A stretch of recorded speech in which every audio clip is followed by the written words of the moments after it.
Selamat berjumpa kembali dengan saya di channel JDIY, channel yang banyak membahas segala sesuatunya yang berhubungan dengan merpati, khususnya merpati tinggian.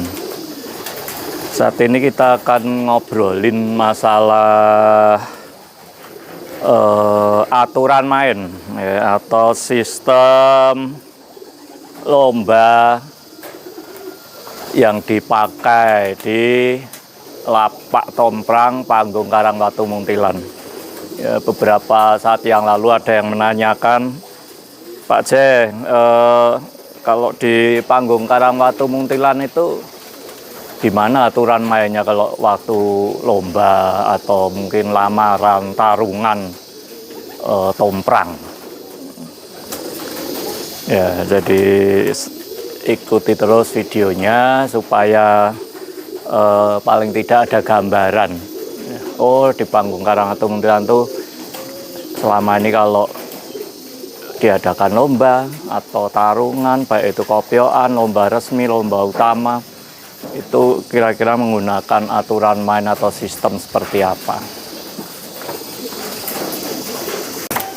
Jadi di Lapak Tomprang Panggung Karangwatu Muntilan, pada dasarnya kita hanya mengenal dua aturan dalam melakukan aduan, ya, aduan tomprang, baik tentunya antar panggung ya, baik itu aduan tomprang lamaran yang sifatnya tantangan, atau kopioan, yaitu di mana masing-masing panggung mengumpulkan nama-nama burung yang akan diikutkan, terus nanti diundi, dikopiok, nanti tinggal burung mana ketemu burung mana, ya. Atau juga lomba utama. Ya, lomba utama ini biasanya diambil juara 1, 2, 3. Ya, tapi kalau hanya sekedar lomba kopioan itu sebetulnya tujuan utamanya adalah untuk mencoba atau ngetes. Biasanya sih rata-rata burung-burung yang baru mulai mentok, yaitu kita tes di lomba kopioan. Nah, lomba kopioan itu biasanya dilakukan 2 minggu sekali, terus lomba utamanya itu dilakukan 3 bulan sekali.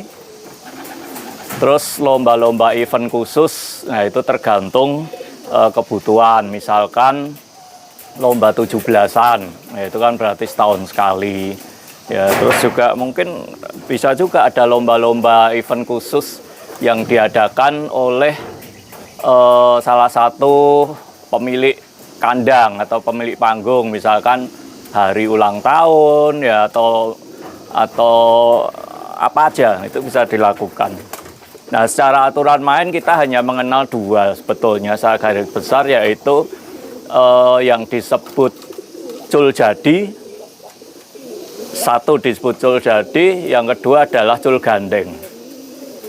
Jadi kalau cul jadi itu artinya begitu burung itu dilepas, di pelepasan, dilepas secara bersama-sama, ya, nah itu dianggap sudah jadi.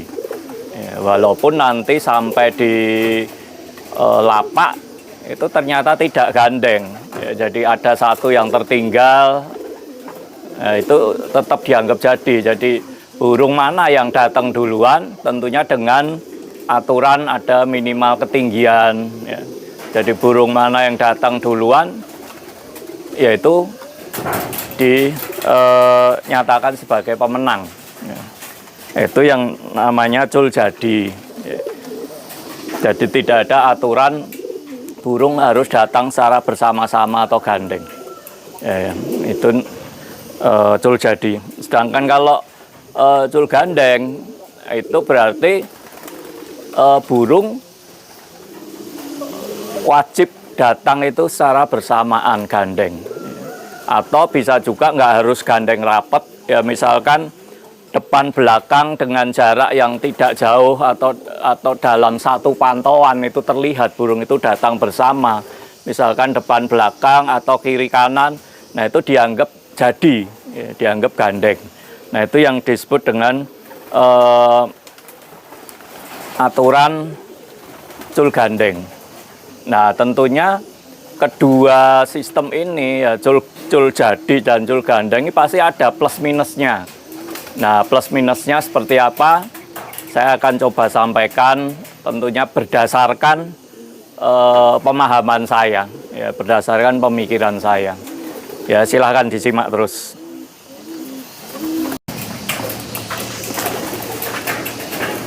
Menurut saya apapun aturannya, apapun bentuk sistemnya, lomba yang namanya masih rancangan manusia itu tidak ada yang sempurna. Jadi pasti ada plus minusnya. Ya. Jadi tadi sudah saya sampaikan bahwa di lapak panggung Karawang Tumuntilan itu pada dasarnya hanya mengenal dua aturan main, yaitu cul jadi dan cul gandeng. Nah, pada saat ini saya coba akan menyampaikan plus minusnya itu apa ya dari dua aturan itu atau dari dua sistem itu. Tentunya ini menurut pemikiran saya. Jadi kalau cul jadi itu positifnya sederhana sekali. Jadi paling gampang untuk dilakukan ya, karena tidak ada syarat-syarat yang rumit. Ya, jadi pokoknya begitu burung sudah didaftarkan lomba, dilepas di pelepasan berbarengan dengan lawannya, ya saat itulah sudah sah ya bahwa burung itu sudah jadi. Nah untuk penilaiannya ya tinggal nanti mana burung yang duluan mendarat di landasan, yaitu yang akan menjadi pemenang. Nggak peduli datangnya nanti gandeng secara bersamaan atau mungkin tidak gandeng. Ya, itu cul jadi.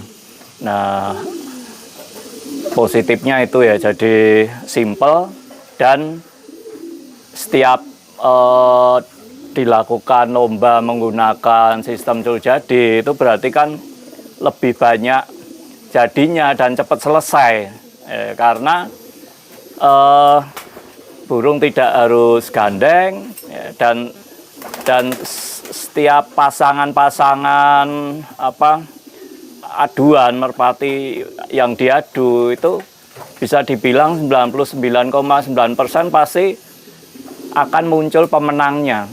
Ya, karena kan nggak ada syarat yang memberatkan, yang rumit gitu loh. Ya, jadi begitu burung dilepas di pelepasan, ya itu sudah dianggap jadi, mana yang nyampe duluan di landasan itu sebagai pemenang. Nah tentunya ada kekurangannya ya dengan menggunakan aturan main cul jadi itu yang menurut saya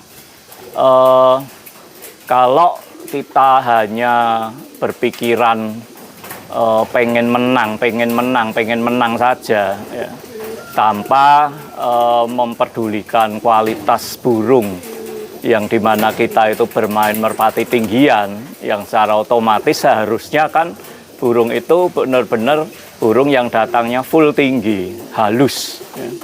Tapi karena menggunakan sistem cul jadi ya, dimana burung pokoknya yang nyampe landasan duluan dianggap sebagai pemenang. Nah ini yang dikhawatirkan akan berdampak pada itu tadi. Jadi akan menggunakan spek burung yang mungkin tidak harus tinggi halus, ya, tetapi yang penting dilepas langsung jalur, ya, langsung pulang dengan speed yang kenceng ya, dan secepatnya dia bisa sampai ke lapak. Nah itu menurut saya negatifnya di situ. Jadi kalau menggunakan sistem cul jadi itu yang dikhawatirkan nanti seni merpati tinggian yang sesungguhnya itu lama-lama akan menjadi pudar ya, karena terus mungkin akan lebih banyak mengutamakan yang penting menang, ya, akhirnya burungnya mungkin tinggi ya, tetapi tidak tinggi full ya, tinggi tanggung, yang penting bisa ninggal lawan, terus nyampe duluan dia bakal jadi pemenang ya. Nah ini yang dikhawatirkan seperti itu ya. Nah tetapi cul jadi ini juga tentunya ada positifnya juga untuk burung-burung yang memang berkualitas. Burung-burung berkualitas itu di mana walaupun dia meninggal lawan, ya, dia ninggal lawan, dia datang duluan, tapi tetap datangnya itu full tinggi, stabil full tinggi. Nah itu tentunya menurut saya adalah merpati tinggian yang berkualitas, ya, di mana dia di pelepasan itu tidak mau banyak muter, dia langsung paling muter sekali 2 kali menentukan arah pulang, langsung dia lurus jalur ke arah titik kandang ya, arah pulang. Tetapi di perjalanan itu dia nanjak ya. Dia nanjak terus ya. Jadi pada saat sampai di kandang atau di lapak itu burung tetap tinggi halus ya. Nah menurut saya itu burung berkualitas ya. Nah yang menjadi kasihan kan kalau kita memiliki burung yang demikian berkualitas ketemu sama burung yang kurang berkualitas tetapi menggunakan sistem cul gandeng ya, jadi kalau menggunakan sistem cul gandeng kan burung datang harus gandeng. Nah kalau kita burungnya sudah berkualitas, tidak banyak muter tapi sampai lapak itu tinggi, nah, ketemu burung yang kebanyakan muter di pelepasan ya, dan burungnya pun tidak tinggi, otomatis kan itu nggak jadi gitu loh. Jadi otomatis yang burung yang seharusnya berkualitas nggak jadi menang ya, karena dengan aturan cul gandeng. Jadi tetap ada plus minusnya ya. Nah sedangkan untuk yang cul gandeng ya, kalau cul gandeng ini kan mewajibkan bahwa burung sampai di lapak ya itu harus dalam posisi gandeng, bisa gandeng rapet, kempel ya, atau mungkin kiri kanan atau depan belakang selama itu masih dalam satu pantauan burung terlihat datang bersamaan, yaitu dianggap jadi. Nah tentunya penilaiannya ya mereka yang menyentuh landasan duluan berhak untuk memukul kentong duluan dan itu sebagai pemenang ya. Jadi positifnya cul gandeng ini kita berarti kan benar-benar bisa melihat burung itu tarung ya, tarung di udara.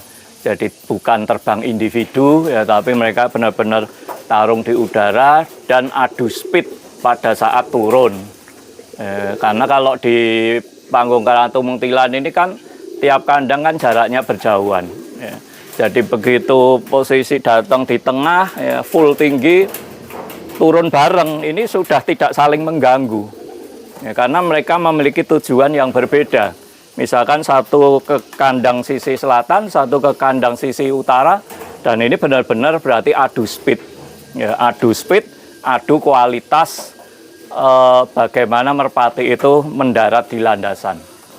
Nah beda cerita kalau yang lapak bawah yang kandangnya sebelahan, ya, itu turun kadang saling mengganggu ya, karena kan berdekatan, ya bisa saling mengganggu ya. Ini juga bagus juga fight ya, di udara bahkan sampai turun dia fight. Tapi ada juga banyak kejadian yang burung sebetulnya bukan burung mutus ya, karena gandengannya mutus duluan dia nutut ya, dia nutut terus kadang malah bisa jadi pemenang. Kalau di kolong kan banyak seperti itu ya.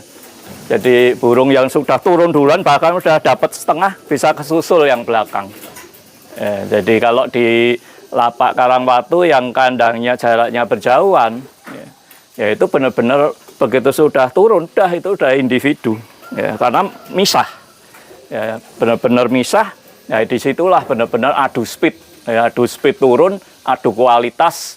Bagaimana burung itu bisa mendarat dengan kencang di landasan, kontrolnya bagus dan tepat betina. Nah, burung yang seperti itu biasanya akan sering menerima kemenangan. Ya. Tuh. Jadi masing-masing ada plus minusnya. Ya. Tapi kalau saya suruh memilih, sebetulnya kalau kita mau benar-benar mengembangkan ya, merpati tinggian yang berkualitas, mempertahankan seninya merpati tinggian itu, di mana burung bisa datang gandeng tinggi, tarung di udara, saya lebih setuju dengan aturan cul gandeng. Ya, walaupun nanti akan banyak yang nggak jadi, ya, karena kita kalau di panggung Karawatu Muntilan ini kan jaraknya berjauhan. Ya, beda cerita di lapak bawah yang hanya bersebelahan dan simetris, ya, itu burung untuk gandeng ini lebih besar kemungkinannya, karena tujuannya sama persis, nggak beda jauh, paling beda semeter 2 meter ya, antar kandang. Sedangkan kita kan bedanya bisa puluhan meter. Jadi masing-masing burung ini pasti memiliki tujuan yang berbeda, sehingga kemungkinan untuk tidak gandeng itu besar. Makanya kalau menggunakan sistem cul gandeng, misalkan ada 5 pasang lepasan, ya mungkin yang nggak gandeng bisa 2 pasang atau 3 pasang gitu. Nah, itu biasanya itu terjadi kalau pasangan aduan merpati itu memiliki jalur yang sama-sama kuat. Biasanya burung sama-sama mapan kuat dan mereka tidak mau tertarik dengan lawannya, itu mereka akan pilih jalur sendiri. Ya, misalkan contohnya burung saya posisi kan kandangnya paling selatan, ketemu dengan kandang posisi paling utara. Kalau burung itu jalurnya sama-sama kuat, ya, tentunya burung yang milik kandang utara dia akan geser ngambil jalur ke utara. Ya, sesuai dengan pola latih di awal memang disetting seperti itu supaya kuat jalur. Sedangkan burung saya sebisa mungkin dia akan geser ke selatan, ngikutin jalur selama dia latihan. Nah, kalau ini sama-sama memiliki karakter yang kuat, otomatis kan tidak bakal gandeng gitu loh. Nah, kalau menggunakan sistem col gandeng, berarti kan nggak jadi. Nah, kan sayang ya, burung-burung yang berkualitas bagus akhirnya dicoret nggak jadi tomprangannya karena menggunakan sistem cul gandeng. Nah, itu minusnya kan di situ. Ya. Tuh. Jadi ya kembali lagi semua punya plus minusnya ya, tetapi buat saya pribadi saya tetap lebih menyukai burung yang full tinggi datang bisa bersamaan gandeng ya, dan kita benar-benar adu speed karena start turunnya pun kurang lebih bersamaan ya itu. Nah, untuk sistem penilaian ini memang kalau di panggung Karawatu Muntilan lebih banyak sih menggunakan sistem gugur ya memang karena keterbatasan kemampuan dari panitia ya, yang kita memang orangnya terbatas, jadi kita ambil simpelnya aja, ambil sederhananya udah menggunakan sistem gugur, sekali terbang kalah ya sudah dicoret ya. Nah, ini sebetulnya kalau saya sendiri kurang setuju ya. Jadi saya kalau yang namanya kita lomba merpati, menurut saya yang paling baik itu adalah menggunakan sistem poin. Ya. Itu yang sudah dilakukan di lapak-lapak yang maju ya, di Jakarta. Ya. Itu saya kira menggunakan sistem poin paling baik. Karena kita ini lomba merpati yang bisa terbang puluhan kali. Ya, selama dia masih mampu, masih aktif, itu kan bisa puluhan kali terbang, mau 50 kali, mau 100 kali ya. Jadi kita bukan lomba ayam ya, lomba ayam yang sekali kalah langsung pensiun ya. Tapi merpati ini sekali kalah nggak masalah gitu loh, sekali 2 kali kalah nggak masalah karena besok masih bisa diikutkan lomba lagi. Nah, kekurangannya dari sistem gugur ini menurut saya adalah jadi bisa menyingkirkan burung-burung yang sebetulnya itu burung bagus ya, tetapi kemungkinan pas baru apes ya, baru nggak hoki, akhirnya tercoret ya kalau menggunakan sistem gugur ya. Kan kondisi burung tuh kita nggak bisa setiap giringan pasti sama terus ya. Kadang juga ada apesnya ya, mungkin pas bulunya mungkin pas belum maksimal dan sebagainya ya. Tapi kalau menggunakan sistem poin itu burung yang kalah hari ini itu besok masih bisa diberikan kesempatan untuk terbang lagi karena sistem penilaiannya adalah mengumpulkan nilai ya, jadi burung juara dengan menggunakan sistem poin menurut saya itu adalah burung juara sejati ya, karena pada dasarnya dia bertemu dengan semua lawan, semua burung dan dia mengumpulkan nilai paling tinggi.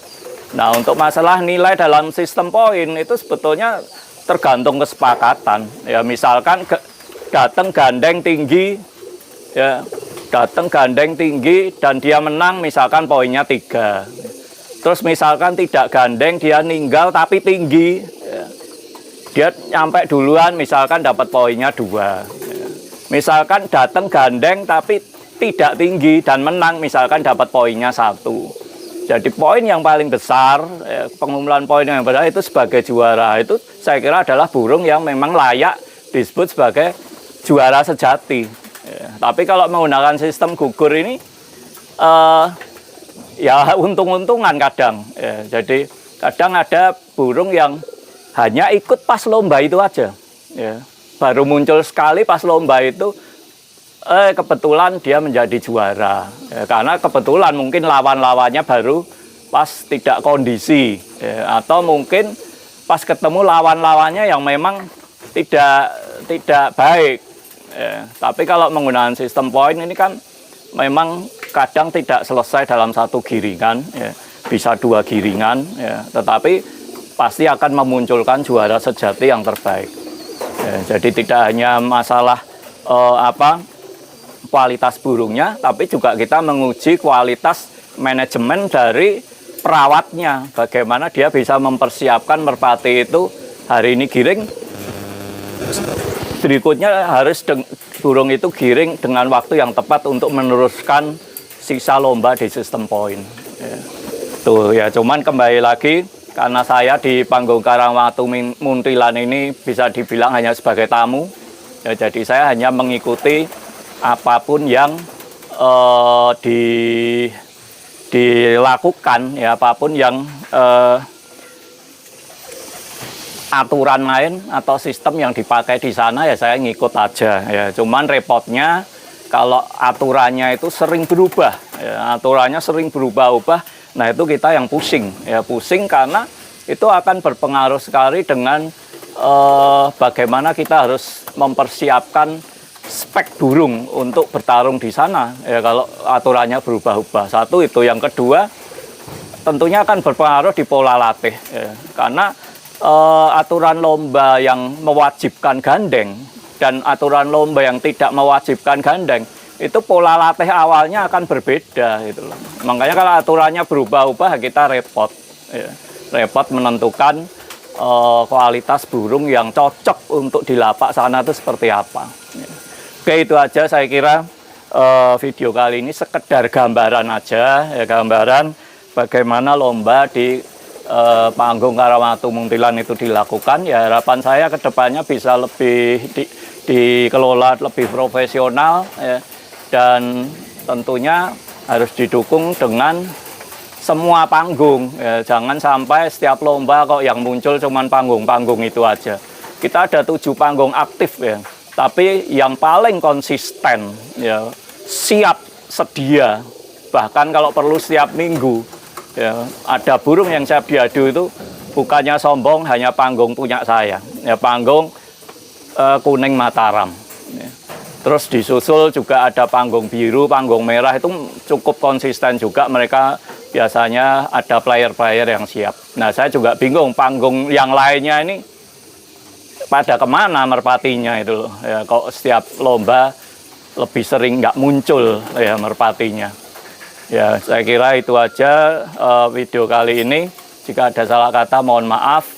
dan semoga bermanfaat. Terima kasih.